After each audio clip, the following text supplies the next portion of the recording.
सभी हट जाइए मंच पर। भाई का स्वागत है। चंद्रशेखर भाई संघर्ष करो, चंद्रशेखर भाई संघर्ष करो। माइक मेरे हाथ में, उसको चालू किया जाए तुरंत। हेलो, मेरे हाथ में दो माइक से चालू किया जाए प्लीज। जिनको मंच के ऊपर अनुमति नहीं है उनसे रहेगा कि आप मंच से नीचे जाए हमारे बीच में। बाकी साथियों से निवेदन रहेगा थोड़ी दूरी बना करके पुष्पांजलि, जोरदार तालियां पुष्पांजलि अर्पित करते हुए। जी हाँ, छाव के एहसास के जरिए आदरणीय भीम आर्मी चंद्रशेखर आजाद, चंद्रशेखर आजाद, चंद्रशेखर आजाद, आप संघर्ष करो। जिला कार्यकारिणी एक बार मंच पर बता रहे तुरंत जोरदार तालियों के साथ भाई साहब का स्वागत। जी हाँ, जन जन के लाडले, बहुजनों के हृदय सम्राट, बहुजनों की बुलंद आवाज, परम आदरणीय एडवोकेट चंद्रशेखर बड़े भाई चंद्रशेखर जी आजाद।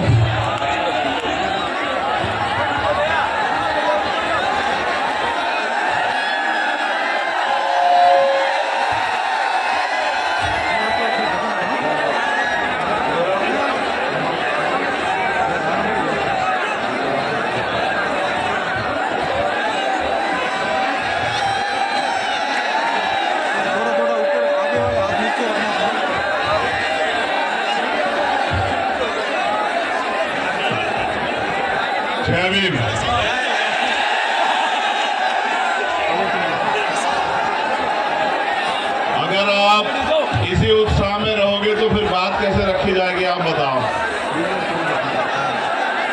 आप अगर थोड़ा सा उत्साह थोड़ी देर के लिए कम करोगे और शांत हो जाओगे तभी बात रखी जाएगी, तभी आप तक हमारी बात आ पाएगी। तो मैं अपने प्यारे भाइयों से, साथियों से आग्रह करूंगा कि वो जहां है वहीं बैठ जाएं, क्योंकि अगर वो बैठ जाएंगे तो अपनी बात को रखने में थोड़ा सा आनंद आ जाएगा, और अगर नहीं बैठेंगे तो समझ नहीं आएगा। कोई किसी को मत कहो, मैं उनसे खुद आग्रह कर रहा हूं कि वो बैठ जाएं। मैं अपने भाइयों से आग्रह कर रहा हूं कि वो बैठ जाएं।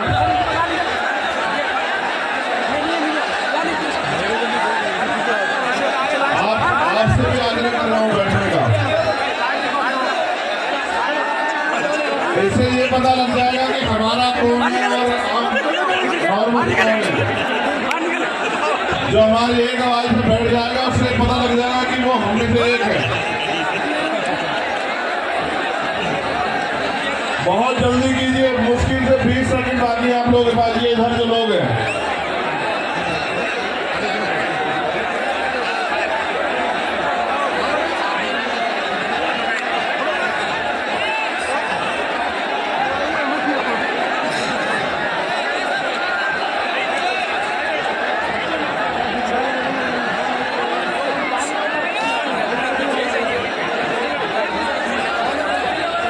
अब जो लोग पंडाल के अंदर हैं उनसे मेरा आग्रह रहेगा कि वो अपने मोबाइल की टॉर्च जलाएं, क्योंकि प्रोग्राम तो दिन का था, आते आते रात हो गई तो आपको ही रोशनी करनी पड़ेगी। आप जहां भी हैं अपनी मोबाइल की लाइट जला लें, आप जहां तक भी हैं, जो ये पता लग जाए कि हमारे लोग कहां कहां तक हैं। सभी लोग अपने मोबाइल की लाइट जलाएंगे, जिससे कि ये पता लग जाए कि आज जालौर की धरती में हमसे प्यार करने वाले लोग कहां कहां से आए और कहां कहां हैं।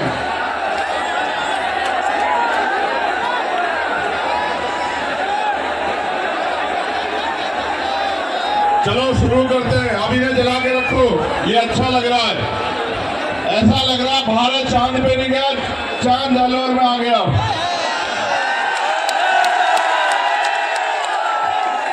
मैंने सभाएं बहुत की हैं। पूरे देश में कश्मीर से लेके कन्याकुमारी बहुत सभाएं की हैं और कई कई लाख लोगों की सभाएं की हैं।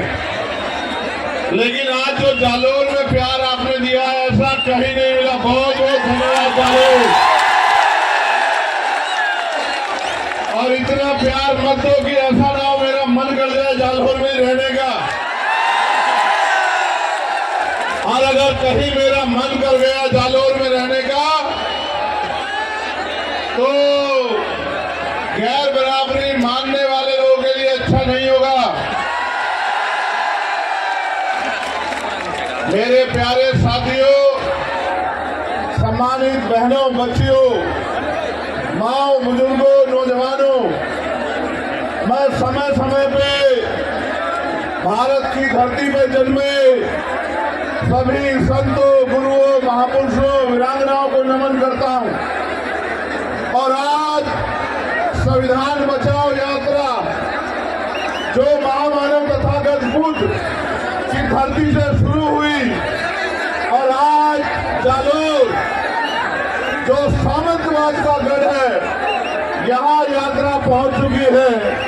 यहाँ उपस्थित जनसमूह को मेरी तरफ से जय भीम, जय भीम, जय भीम। आपका प्यार, आपकी हिम्मत एक लड़ने की बहुत मजबूत ताकत देती है। और आप ये जानते हैं कि समय समय पे मैं जालोर, जोधपुर, उदयपुर, पाली आता रहता हूं। लेकिन इस बार जो आने का मुख्य कारण है वो आप लोगों को तैयार करने के लिए है कि आप लोग तैयारी कर लो। और जिस दिन आप मन बना लोगे, तैयारी कर लोगे, मैं जिम्मेदारी के साथ कहता हूं कि आपकी एक तैयारी आपके हर एक घर में चंद्रशेखर आजाद पैदा कर देगी। मेरी बात को याद रखना। भारत 15 अगस्त 1947 को आजाद हुआ, लेकिन इस देश के शोषितों को, वंचितों को, कमजोरों को, किसानों को, महिलाओं को अगर असल आजादी मिली तो वो मिली 26 जनवरी 1950 को, जब डॉक्टर बाबा साहब अम्बेडकर के द्वारा लिखा संविधान इस देश में लागू हुआ और भारत के हर एक नागरिक को समता, समानता, बंधुत्व, भाईचारे के साथ रहने का अवसर मिला। लेकिन एक बड़ी ताकत जो आपको मिली संविधान के जरिए वो थी देश के हर एक बालिग व्यक्ति को वोट। देश आजाद हुआ, वोट की शक्ति से राजनीति में बराबरी आई। लेकिन चूंकि देश में जाति के नाम पे, धर्म के नाम पे, सामाजिक स्तर पे, आर्थिक स्तर पे जो गैर बराबरी थी, उस समय की सरकारों ने उस गैर बराबरी को खत्म करने के लिए कोई अच्छा कदम नहीं उठाया।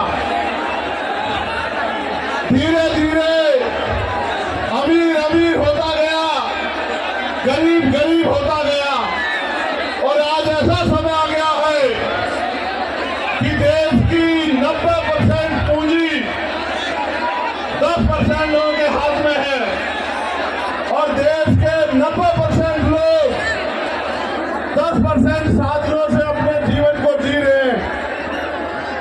अभी अभी बिहार में जातिगत जनगणना के आंकड़े सार्वजनिक हुए। वो आंकड़े कहते हैं कि भारत में जो बिहार है, जिसके भी अभी जनगणना हुई, वहां 90% आबादी दलित, पिछड़े, आदिवासी और अल्पसंख्यक समुदाय की है।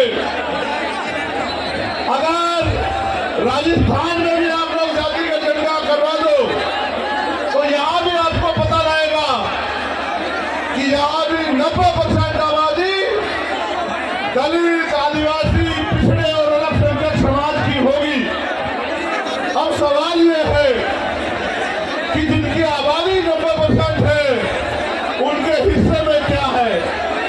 और इस सवाल को अगर धरातल पे देखो तो ये महसूस होगा कि न उनको उद्योग है, न उनके पास रोजगार है, न उनके पास पर्याप्त नौकरियां हैं, न उनके पास जमीन है, और न ही उनके पास और किसी तरह का साधन है कि वो स्वाभिमान सम्मान का जीवन जी पाए। ये स्वाभिमान सम्मान का जीवन मांगने से नहीं मिलता है। अगर स्वाभिमान सम्मान का जीवन चाहिए, इसकी कीमत चुकानी पड़ती है। मर तो राजस्थान में हम लोग लंबे समय से रहे हैं। आपको इंदौर मेघवाल याद होगा, आपको जितेंद्र मेघवाल याद होगा, आपको कार्तिक भील याद होगा, आपको ओम प्रकाश रेखर याद होगा, आपको नासिर जुनैद याद होंगे, आपको ऑस्कर याद होगा। इतना जुल्म, इतना अन्याय और न्याय मांगने पे लाठियां, झूठे मुकदमे, डर और तमाम तरह से जिस तरह भी से भी पीड़ित को डराया जाए, धमकाया जाए, पंचायत करा के, हल्ला मचा के, मैं लंबे समय से राजस्थान में देख रहा हूं। लेकिन मेरे साथियों, इसके लिए जिम्मेदार वो लोग नहीं है, इसके लिए जिम्मेदार है हम लोग। क्योंकि 90% आबादी होने के बावजूद भी और लोकतंत्र के आने के बावजूद भी राजस्थान में हमारी राजनीतिक हैसियत नहीं है। अगर राजस्थान में हम लोग अपनी राजनीतिक हैसियत बना लें तो ना तो हमें अच्छी पढ़ाई के लिए किसी के आगे हाथ फैलाना पड़ेगा, ना रोजगार के लिए किसी के आगे हाथ फैलाना पड़ेगा, ना अपने बच्चों के लिए बड़े बड़े हॉस्टल बनाने के लिए हाथ फैलाना पड़ेगा, ना हॉस्टल में सुविधा देने के लिए हाथ फैलाना पड़ेगा, ना बहन बेटियों की शादी करने के लिए अपनी जमीन गिरवी रखनी पड़ेगी या उधार लेना पड़ेगा, ना ही बीमार होने पर इलाज के लिए हमें किसी की तरफ बेबस लाचार निगाह से देखना पड़ेगा। अगर आप अपनी वोट को जिम्मेदारी से ये तय करके कि अब आप गुलामी नहीं सहना चाहते, अब सावंतवाद की जड़ें काट के समता, समानता, बंधुत्व, भाईचारे पे स्थापित राज आप लोग लाना चाहते हो, तो मैं पूरी जिम्मेदारी से बात करता हूं कि धरती में जो आने वाला समय है वो सुनहरा होगा, सुनहरा मेरा वादा है आप लोगों से।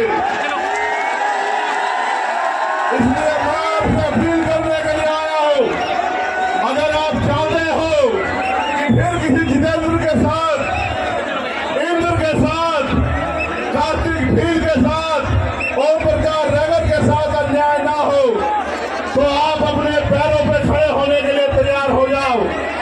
जिस तरह से आज हजारों की संख्या में, मैं हजार नहीं कहूंगा, यहाँ की ताकत देख के लग रहा है कि लाखों की संख्या में जिस तरह आप यहाँ आए हैं, अगर आप अपनी वोट को संगठित होकर आजाद समाज पार्टी को दो, तो मैं गारंटी से कहता हूं कि किसी सामंतवादी में इतनी हिम्मत नहीं बचेगी कि वो हमारी बहन बेटियों की तरफ आंख उठा के देख ले, वो हमारे बच्चों की तरफ आंख उठा के देख ले। ये कोई मुश्किल काम नहीं है मेरे लोगों, ये बहुत आसान काम है। आसान इसलिए है कि पहले जब राजतंत्र था तो तलवारें चलती थी, भाले चलते थे, हाथी घोड़ों पे युद्ध होता था। आज लोकतंत्र में सिर्फ ईवीएम का बटन दबाना है। अगर आप अपने अंगूठे को तैयार कर दो और अपने साथियों को भी कह दो कि अंगूठा मजबूत कर लो। पहले सामंतवादी ये अंगूठा आपकी जमीन लूटने के लिए लगवाया करते थे, आज ये अंगूठा आपकी तकदीर बदलने के लिए लगेगा।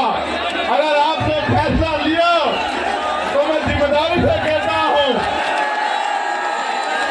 कि आने वाला कल आपका होगा, आने वाला समय कमजोरों का होगा, किसानों का होगा, महिलाओं का होगा, नौजवानों का होगा। इसलिए मैं आपसे अपील करता हूं, एक समस्या भी मेरे सामने रखी गई है। मुझे बताया गया है कि इस क्षेत्र में पानी की बड़ी कमी है। मैं मीडिया के साथियों से कहूंगा कि मेरी बाकी खबर चलाना या न चलाना, लेकिन मेरी इस बात को जरूर उठाना, क्योंकि ये जन समस्या है और यहाँ के लोग, हर जाति धर्म के लोग इस समस्या से पीड़ित हैं। कि सन 1966 में राजस्थान में गुजरात के समझौते से माही बेसिन पर कडाना बांध निर्माण का समझौता हुआ था, जिसमें शर्त रखी गई थी कि सिरोही, जालोर, बाड़मेर के किसानों को खेती के लिए और पीने के लिए 127 टीएमसी पानी दिया जाएगा। कालांतर में बांध का निर्माण हुआ और 132 गांव बांसवाड़ा के डूब गए। 45 किलोमीटर का एरिया राजस्थान का बांध क्षेत्र में चला गया। 2002 में नरेंद्र मोदी ने सुजलाम की कच्ची नहरें 320 किलोमीटर की बना दी और अब पानी नहीं दे रहे, जो हल्का पानी देता है, जिसका वादा वादा 27 टीएमसी पानी का। स्थानीय किसान संगठन ने जब 121 आरटीआई लगाकर उच्च न्यायालय गया तो पता चला 17 जवाई बांध पानी, जितना पानी हर वर्ष बरसात में खंभात की खाड़ी के समुद्र में बहकर जा रहा है, लेकिन राजस्थान के पश्चिमी जिले को नहीं दिया जा रहा है। और यहाँ के जो केंद्र के जल शक्ति मंत्री हैं भैरव सिंह सिद्धार्थ, वो उसमें रंग डाल रहे हैं। मैं आपसे वादा करके कहता हूं, अगर आपने इस क्षेत्र से, इन जिलों से आजाद समाज पार्टी को ताकत देने का काम किया, मेरा वचन है आपको, ये जो पानी की समस्या है इसको हम लोग खत्म करके दिखाएंगे। और जो भी इसके बीच में आएगा, जो भी इसके बीच में आएगा, चाहे वो मंत्री जी हो, केंद्र के या राजस्थान सरकार के, उनको हम विधानसभा लोकसभा में जाने रात नहीं छोड़ेंगे। बात याद रखना आप लोग। मेरे साथियों, आपका जो गुस्सा मैंने देखा, लेकिन मेरी बात पे गौर करो। आपकी सारी समस्याएं एक कागज पे लिख के और लिफाफा पैक करके आप मुझे दे दो और अपनी वोट की ताकत से आजाद समाज पार्टी को ताकतवर बना दो। मैं आपको लिख के देता हूं कि भारत के लोकतंत्र में वो शक्ति है, आपकी सारी समस्याएं अगर 6 महीने में हल न करा दी तो मैं राजनीति से त्याग कर दूंगा। मेरी बात पे गौर करो। बाबा साहब अम्बेडकर ने कहा कि राजनीतिक सत्ता वो चाबी है जो आपके सारे ताले खोल सकती है, आपकी सारी समस्याओं का हल कर सकती है। और माननीय काशीराम साहब ने कहा, जिसका दल नहीं होता उसके पास बल नहीं होता, और जिसके पास बल नहीं होता उसकी समस्याओं का हल नहीं होता।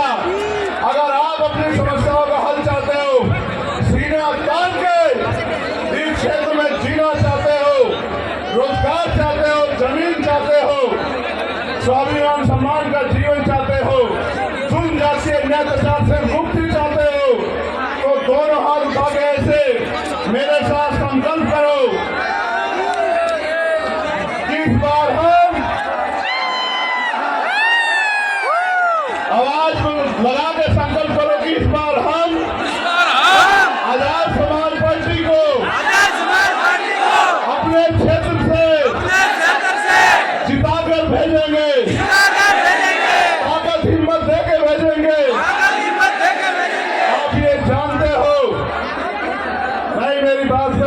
करो। क्या कभी कोई ऐसा मसला हुआ जब आप पे आज छुट्टी हो, चंद्रशेखर आजाद ने आपकी लड़ाई न लड़ी हो? पूरी जिम्मेदारी से बताओ मेरे लोगों। आपको पता है जब मैं जालौर आया, 4-4 बार मुझे यहाँ से उठा के यहाँ की सरकार ने दिल्ली भेज दिया, एयरपोर्ट से वापस भेज दिया। 3 बार गाड़ी से लेके गए, 1 बार लेके गए, मैंने उनको वहीं छोड़ा पुलिस के लोगों से, फ्लाइट से बैठा, फिर वापस आ गया। यहाँ के अधिकारियों ने मुझसे माथा पीट के कहा कि यहाँ के नेता जिनको ये वोट देते हैं वो उनकी तरफ देखना भी नहीं चाहते। मैंने उनसे एक बात कही, गौर करना कि उनका उनसे राजनीति का रिश्ता है, मेरा इन लोगों से खून का रिश्ता है। खून कहीं रहता हो और खून कहीं से भी बहे, खून को खून की आती है।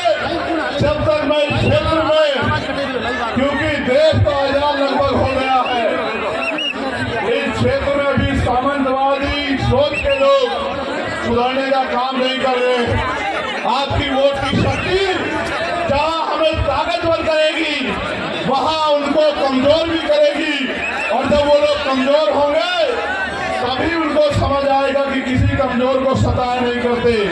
पुणे में एक बार आपसे कहूंगा, अपने मोबाइल निकालें, जहां तक भी आप हैं अपने मोबाइल निकाल के मुझे एहसास कराएं कि आप मुझे कहां तक सुन रहे हैं।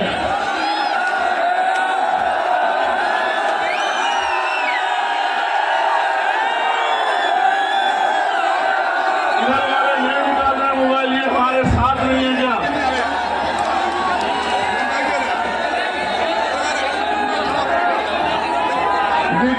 ये बीच में कुछ ऐसा लग रहा है कि बीच में लाइट है नहीं, ऐसा क्या है? मैं आज के कार्यक्रम के लिए, सबसे मजबूत कार्यक्रम के लिए, जालौर की भीम आर्मी, आजाद समाज पार्टी की पूरी टीम को, एक-एक कार्यकर्ताओं को बधाई देता हूं। और मुझे विश्वास है कि ये जो रोशनी आज यहाँ जालौर से खड़ी है, इसकी खबर कुछ ही घंटों में जयपुर में बैठे मुख्यमंत्री में भी जाएगी और उसके कुछ ही देर बाद दिल्ली में बैठे प्राइम मिनिस्टर में भी जाएगी। मैं ये वादा नहीं करना चाहता था, लेकिन कह रहा हूं, एक लाइट वहां जरूर है, देखो ऊंचाई पे, वो देखो वहां।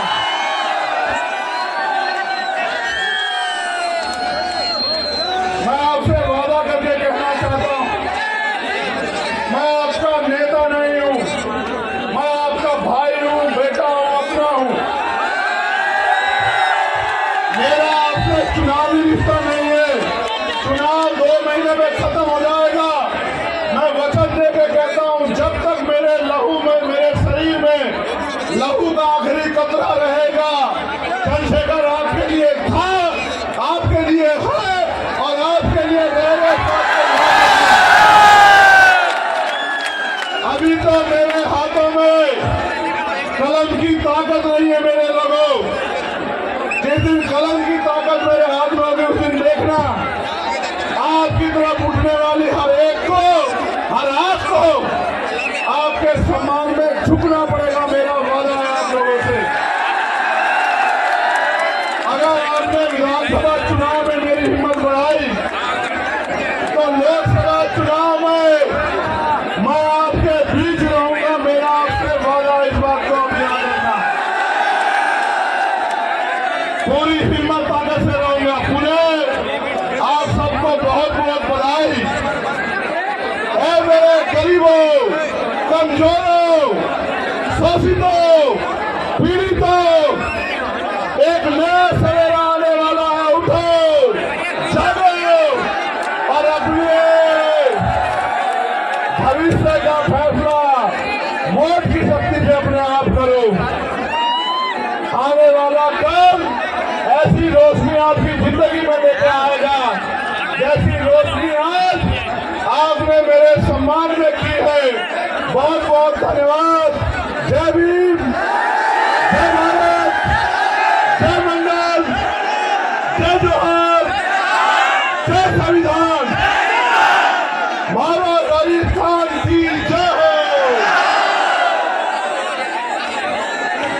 मैं धन्यवाद दूंगा भाई फतेह खान का, पारस राम राणा का, नागजी भाई निबोड़ा का, जित्सा परमार का, रेखा राम सायरा का, सुजेंद्र डागी का, भैरव राम सिकवाड़ा का, के परमार का, प्रवीण खोखा का, बांगे लाल का, गजेंद्र भाई का, कमलेश भाई का, राजेंद्र भाई का, चंद्रा परमार का, बिंदास का, और सबसे ज्यादा धन्यवाद दूंगा आपका।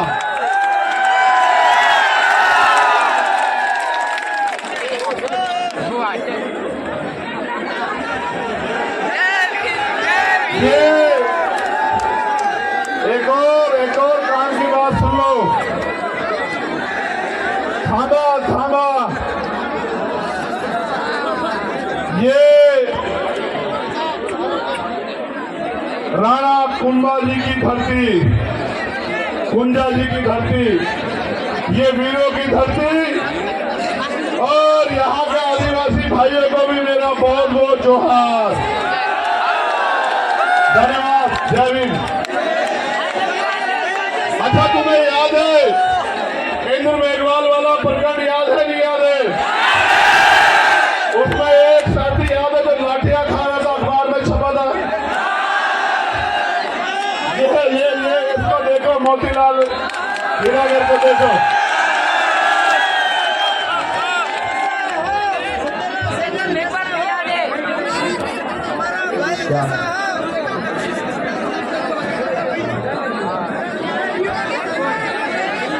तो ये मोतीलाल जैसे बहादुर योद्धा यहाँ जन्म ले चुके हैं।